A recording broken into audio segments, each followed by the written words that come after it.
प्रधानमंत्री नरेंद्र मोदी का आज मुंबई दौरा रहने वाला है। प्रधानमंत्री आज मुंबई जाएंगे। भारत समुद्री सप्ताह 2025 में शिरकत करेंगे पीएम मोदी। शाम 4 बजे मैरीटाइम लीडर्स कॉन्क्लेव को भी संबोधित करेंगे प्रधानमंत्री। ग्लोबल मैरीटाइम सीईओ फोरम की अध्यक्षता भी करेंगे। भारत समुद्री सप्ताह 2025 में 85 से अधिक देशों की भागीदारी, 1 लाख से अधिक प्रतिनिधि, 350 से अधिक अंतर्राष्ट्रीय वक्ता शामिल होंगे। 31 अक्टूबर 2025 तक भारत समुद्री सप्ताह चलेगा। महासागरों का एकीकरण, एक समुद्री दृष्टिकोण इस कार्यक्रम का विषय है। तो भारत समुद्री सप्ताह 2025 में प्रधानमंत्री नरेंद्र मोदी शिरकत करेंगे। आज मुंबई जाकर प्रधानमंत्री नरेंद्र मोदी कार्यक्रम में शिरकत करेंगे, भाग लेंगे। प्रधानमंत्री नरेंद्र मोदी आज मुंबई जाएंगे, जहां वे भारत समुद्री सप्ताह 2025 में शिरकत करेंगे। शाम 4 बजे मैरीटाइम लीडर्स कॉन्क्लेव को संबोधित करेंगे प्रधानमंत्री। ग्लोबल मैरीटाइम सीईओ फोरम की अध्यक्षता प्रधानमंत्री नरेंद्र मोदी करेंगे। भारत समुद्री सप्ताह 2025 में 85 से अधिक देशों की भागीदारी, 1 लाख से अधिक प्रतिनिधि और 350 से अधिक अंतर्राष्ट्रीय वक्ता शामिल होंगे। 31 अक्टूबर तक चलेगा भारत समुद्री सप्ताह 2025 और इस कार्यक्रम का विषय महासागरों का एकीकरण और एक समुद्री दृष्टिकोण है। प्रधानमंत्री नरेंद्र मोदी आज मुंबई जाएंगे, जहां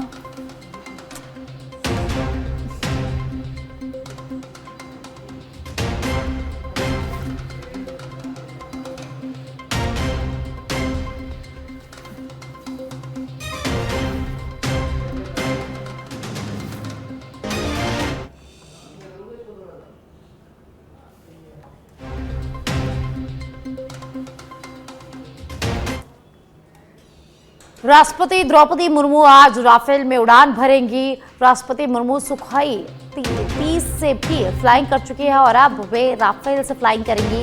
हरियाणा के अंबाला वायु सैनिक अड्डे से राफेल में उड़ान भरेंगी राष्ट्रपति।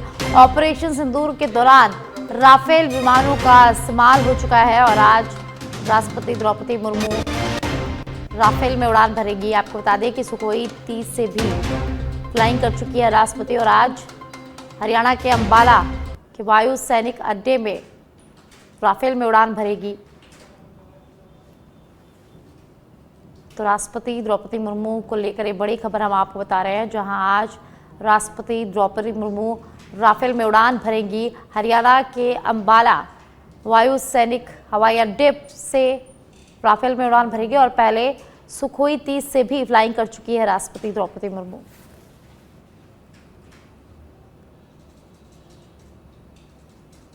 तो राष्ट्रपति द्रौपदी मुर्मू आज राफेल से उड़ान भरेगी।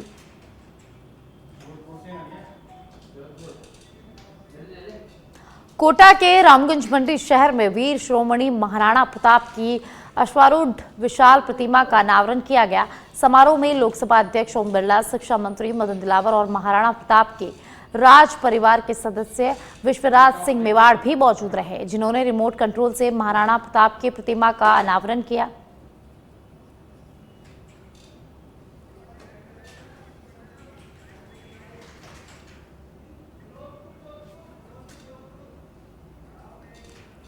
और अब आपको सीधा लिए चलते हैं जोधपुर, जहां जस्टिस अरुण कुमार मोंगा का शपथ ग्रहण कार्यक्रम चल रहा है। उन्हें शपथ दिलाई जा रही है। जस्टिस अरुण कुमार मोंगा का शपथ ग्रहण समारोह जोधपुर में हो रहा है। राजस्थान हाईकोर्ट मुख्य पीठ जोधपुर में इस कार्यक्रम का आयोजन हो रहा है। शपथ ग्रहण कार्यक्रम में मुख्य न्यायाधीश के कक्ष में ये कार्यक्रम आयोजित किया जा रहा है। राजस्थान हाईकोर्ट जोधपुर के सभी न्यायाधीश इस कार्यक्रम में मौजूद हैं। कंक्लूडेड।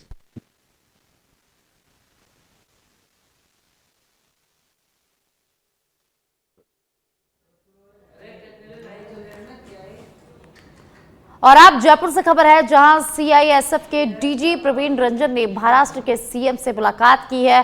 प्रवीण रंजन ने मुख्यमंत्री देवेंद्र फडणवीस से मुलाकात की है।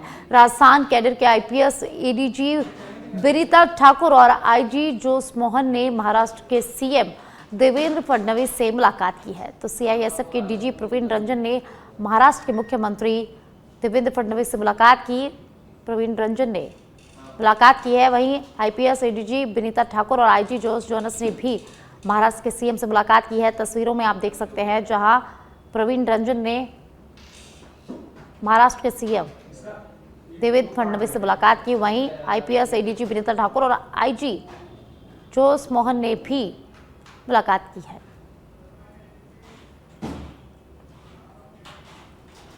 जम्मू और रामगढ़ की चंदवाजी के पास जयपुर दिल्ली राजमार्ग पर हादसा हो गया है, जिसमें राजस्थान और हरियाणा रोडवेज बस में टक्कर हो गई। चंदवाजी थाना पुलिस ने मौके पर पहुंचकर आधा दर्जन से अधिक घायलों को अस्पताल भिजवाया।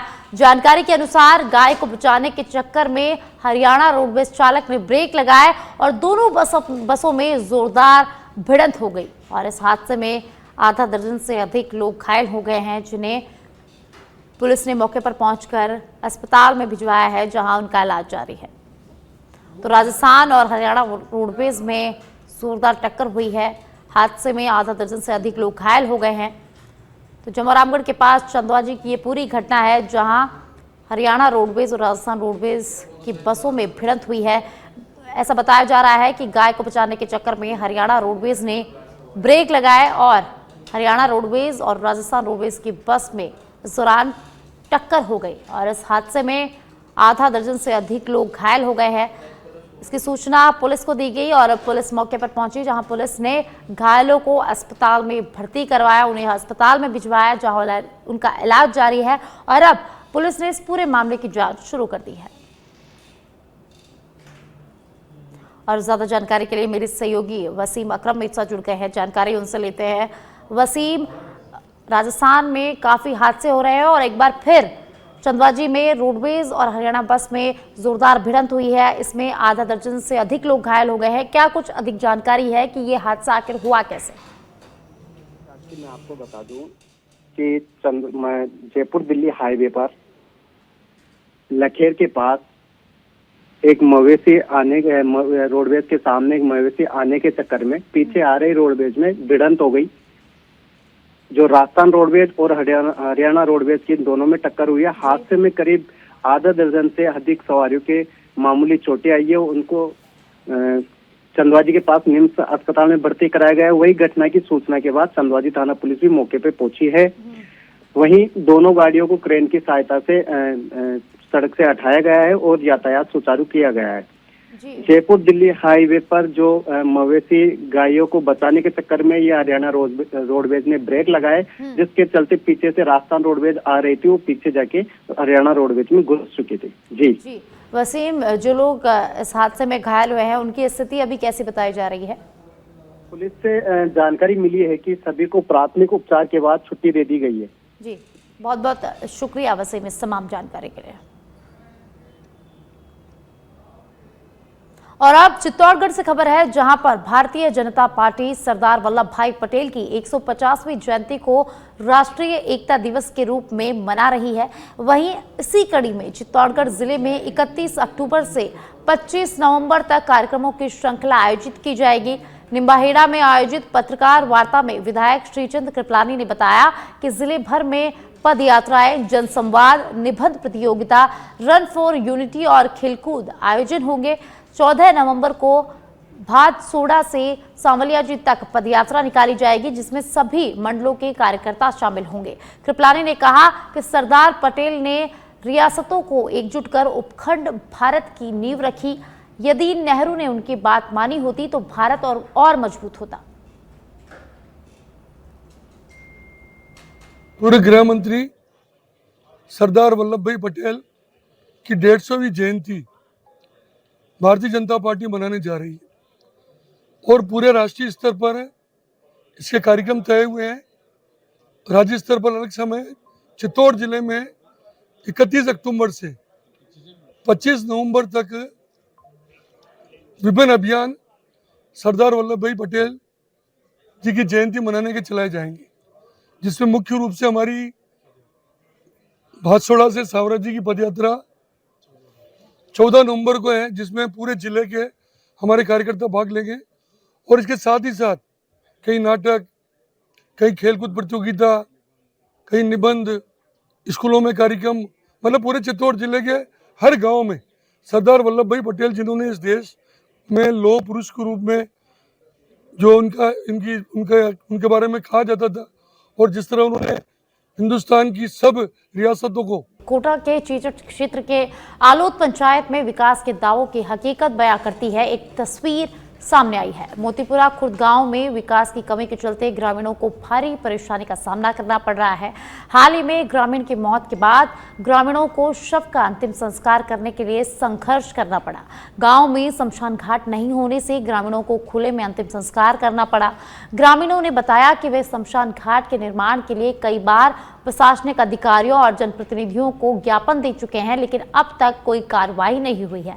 शमशान तक पहुंचने का रास्ता भी जर्जर है और बारिश से घुटनों तक कीचड़ भर जाता है। ग्रामीणों को ट्यूब, टायर, पेट्रोल और डीजल जैसे संसाधनों का उपयोग करके आग जलाने और अंतिम संस्कार करने में काफी मशक्कत करनी पड़ी है।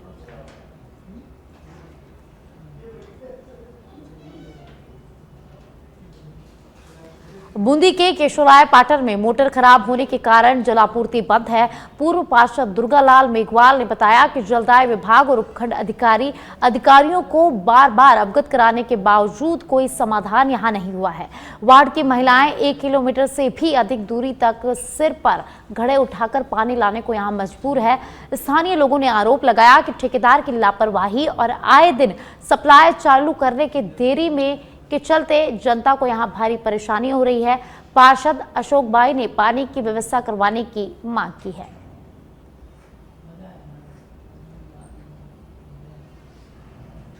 तो बूंदी के केशोराय पाटन से खबर है, जहां 4 दिन से सप्लाई नहीं आ रही। एडीएम साहब को भी ऑफिस करा दिया, आईएम साहब को करा दिया, जेएम साहब को करा दिया, पर नाते भी जानकर ये वहाँ खोल के इधर की सप्लाई चालू नहीं करते हैं। कई बार लोगों से परेशान, लोग छोटे छोटे बच्चे भी बाल्टी लेके और रोड पे पानी भरे जो टकरा जाएंगे, तो इसकी जिम्मेदारी नल डिपार्टमेंट वालों की होगी। यार कई बार 4 दिन। पाली के सुमेरपुर में पश्चिमी विक्षोभ के सक्रिय होने से मौसम में बदलाव देखा जा रहा है। रिमझिम बारिश का दौर से तेज और ठंडी हवाओं के चलते मौसम में ठंडक बढ़ गई है। तापमान गिरकर 22 डिग्री सेल्सियस तक पहुंच गया है, जिससे सर्दी का पूरी तरह यहां एहसास होने लगा है। लोग सुबह सुबह गर्म कपड़ों में नजर आए, वहीं कई स्थानों पर लोग अलाव तापते हुए भी नजर आए।